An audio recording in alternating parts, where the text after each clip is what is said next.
We're nearing the end of our series in looking at Hebrews, the heroes of faith that we read about there. And today we're going to talk about the prophets. I'm going to cover every one of them, so brace yourselves. I think the reality is that the writer of Hebrews lumps them all together because there are certain things that we're supposed to remember in speaking about the prophets. That these are people called by God to speak His word in very difficult and troubling times. And oftentimes what they're called to do is to deliver messages to those who are in positions of authority, to confront them in the way that they're leading. But we've been drawing from this series.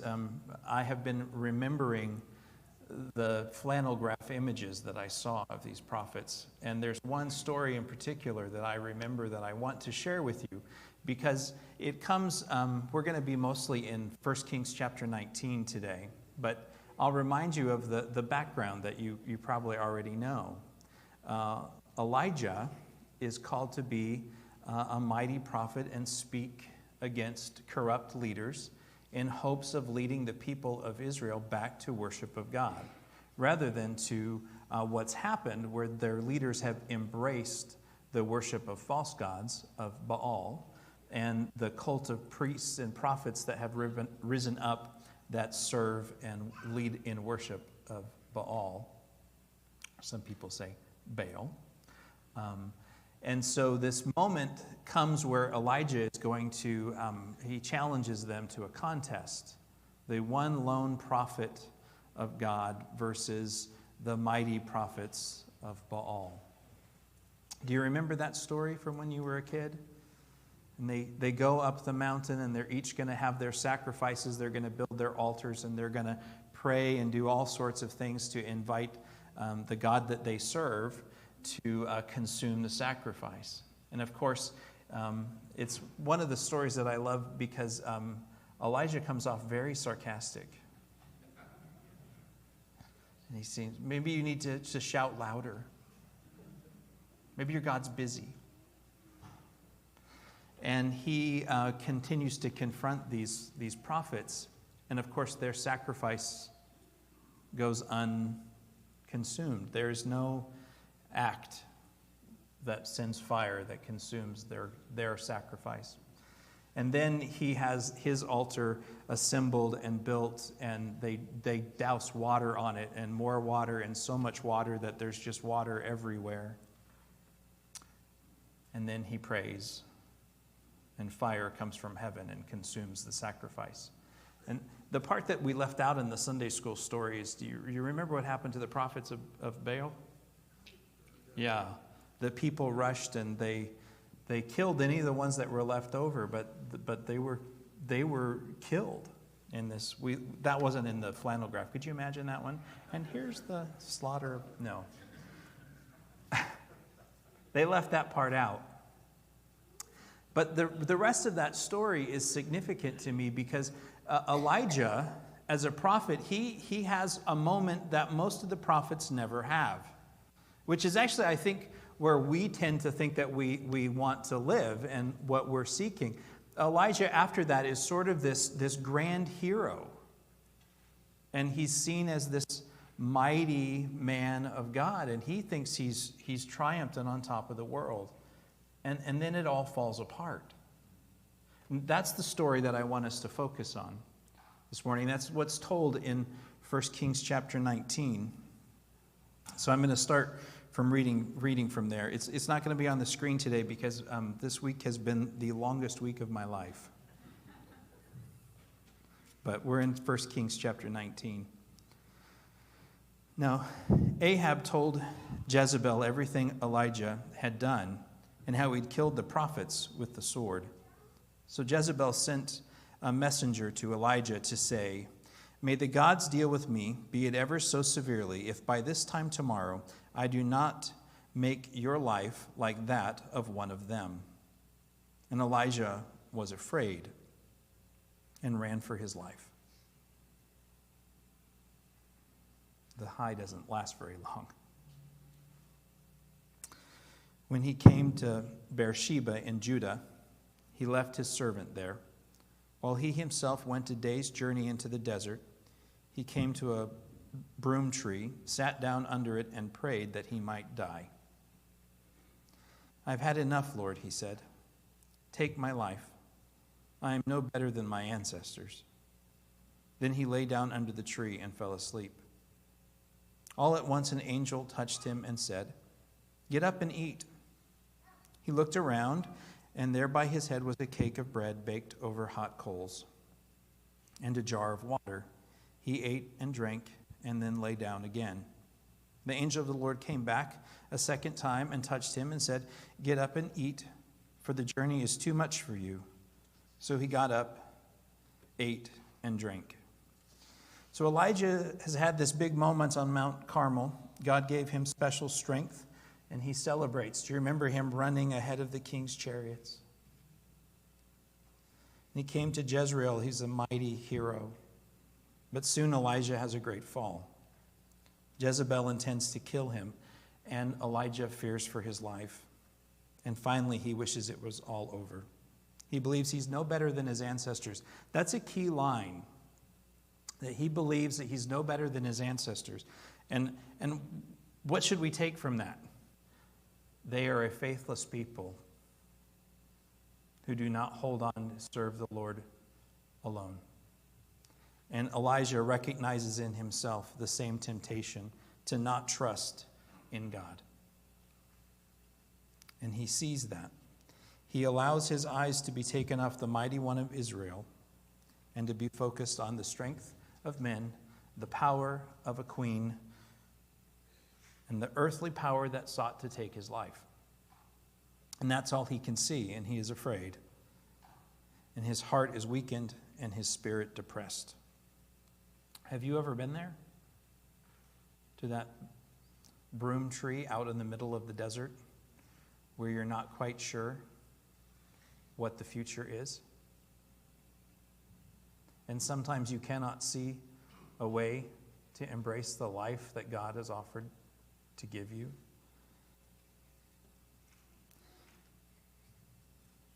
Sometimes we begin to doubt.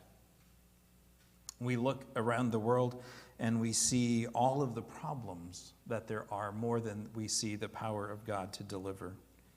Sometimes we even begin to think that God doesn't care, that he doesn't interact with his people the same way that he once did. You know, his wonders are gone, and we long for days gone by rather than to embrace the world in which we live now. Nobody is guilty of that, right? Wishing for simpler times. I'm the only one, right, Terry? I don't think so.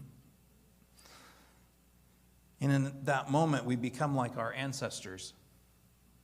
This is, I think, a key element to what the prophets are called to try to speak to the people of God.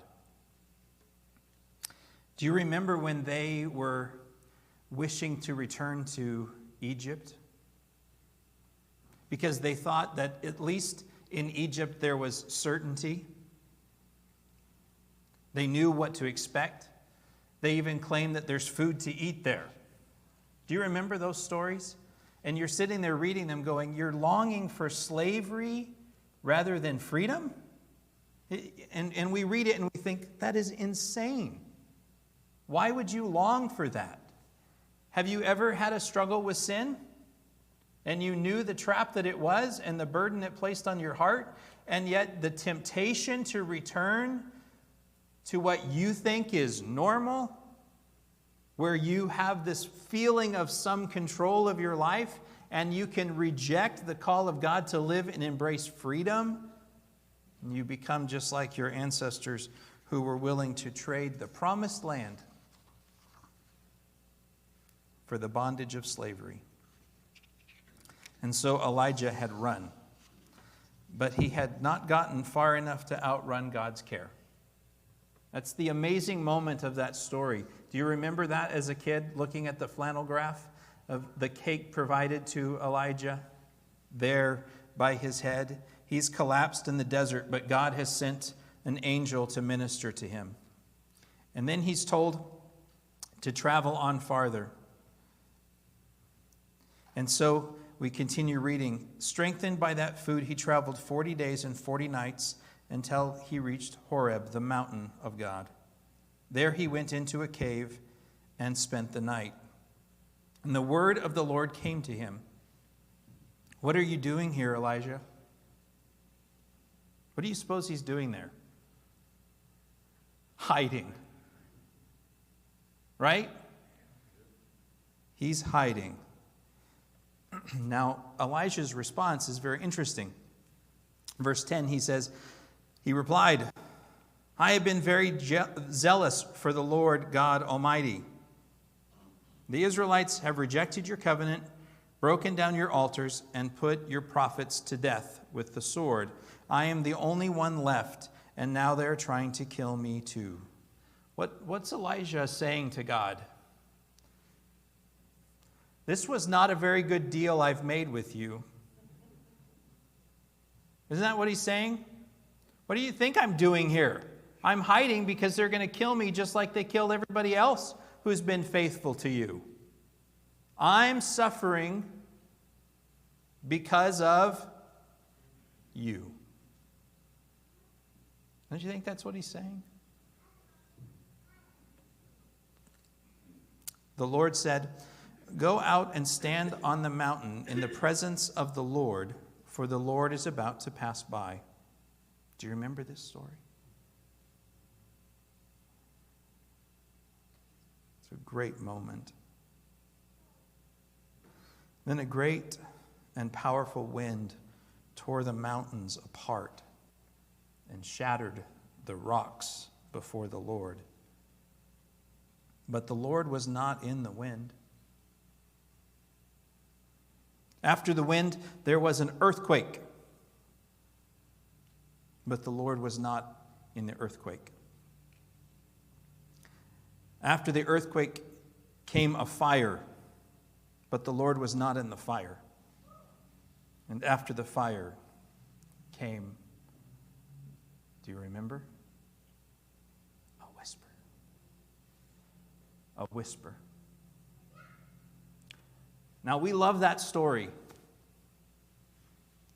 Have you ever kept reading? Or did you stop there? You're probably cheating and you're already reading ahead. Do you know what happens next? When Elijah heard it, when he heard the whisper, he wrapped his face in his cloak and went out and stood at the entrance of the cave. Where's Elijah been? In the cave. Did he go out and stand on the mountain? See, the context is really important. God is trying to reveal something to Elijah about who he is and his nature and what he's called Elijah to do. Elijah prefers the safety of his cave, not standing out in the open of the mountain. But even more, even as now he's moved to the mouth of the cave, I can quickly retreat if I need to, he's got to be thinking. But even in that moment, Elijah is still hiding, not just with the cave, with his cloak. He's pulled it over his face so he can still hide. Elijah is still hiding. And the voice said, What are you doing here, Elijah?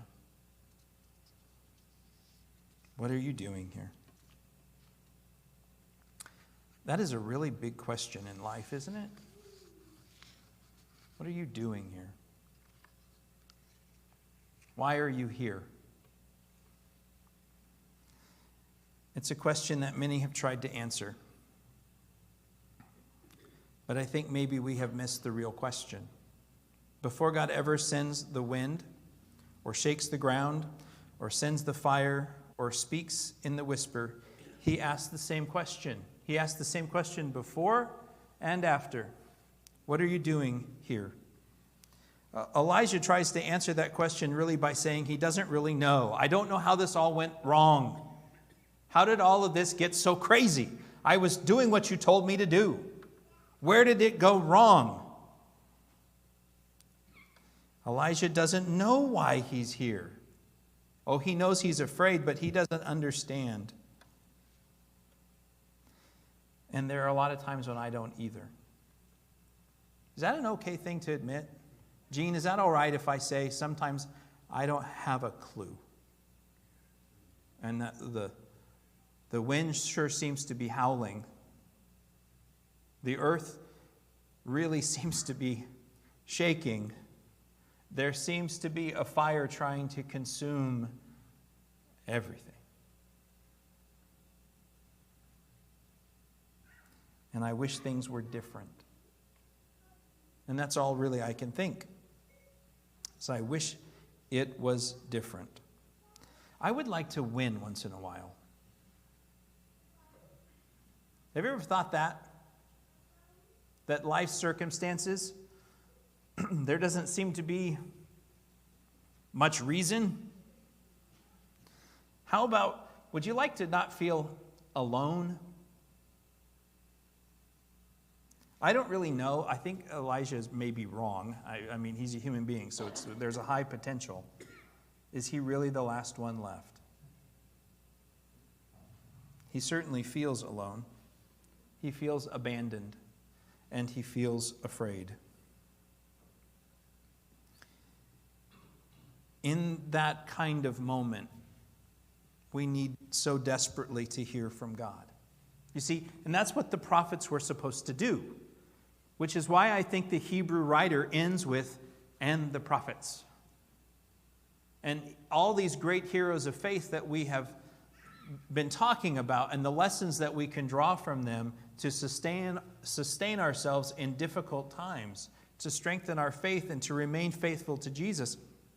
We end with these prophets because they are supposed to be the voice speaking to us that reminds us about who God is.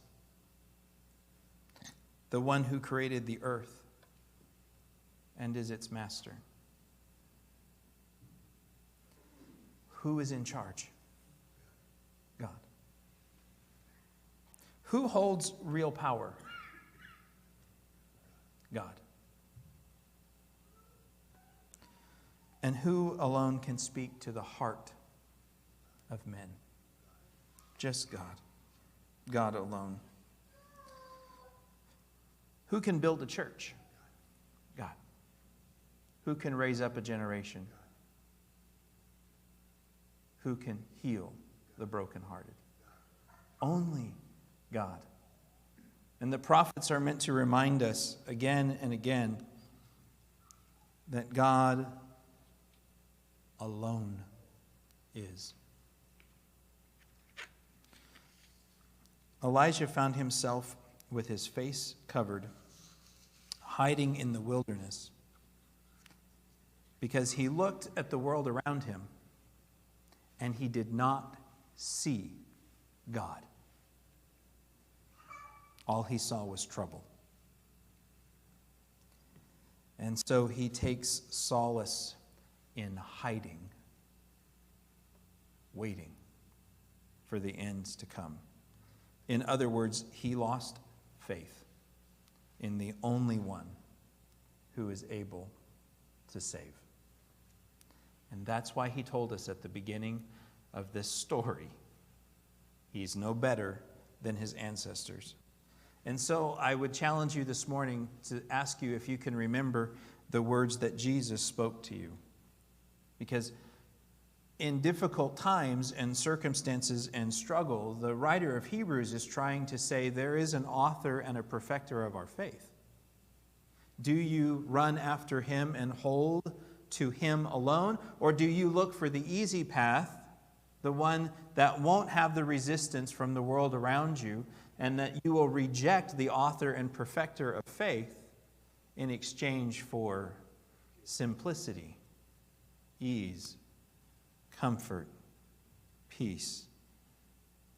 And so the writer wants to know, are you holding on to the promise of Jesus, that he has come to give life and abundant life. That he is the one who completes the work. That he is the one who can turn suffering into joy. That he is the one who can bring peace, healing, hope. That it is Jesus alone. And so you might hear, if you listen very carefully, a voice asking you in various times of your day and your life, what are you doing here? Because we decide how we respond to the world around us and whether or not we remain in our faith in Jesus alone or if we run away.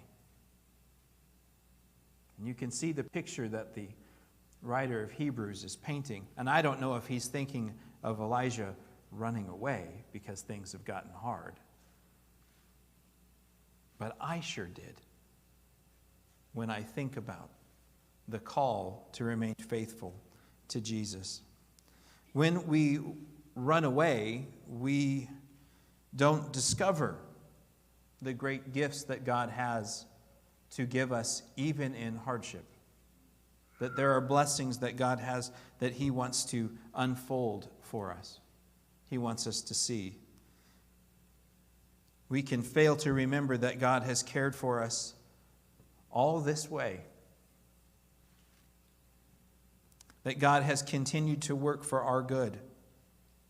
That he invites us into his presence. That we are invited to experience his love. That we are reminded of the great future that Jesus has promised us for those who remain faithful to him. I want to end with this verse that I alluded to this morning earlier from Psalm 100. I know that the Lord is God. It is he who made us. We are his. We are his people, the sheep of his pasture. Enter his gates with thanksgiving and his courts with praise. Give thanks to him and praise his name. For the Lord is good, and his love endures forever. His faithfulness continues through all generations. If we don't remember, believe, and hold on to the promises of God, we will begin to see the world around us, and it will rob us of the great blessing of knowing that the King, Jesus, reigns.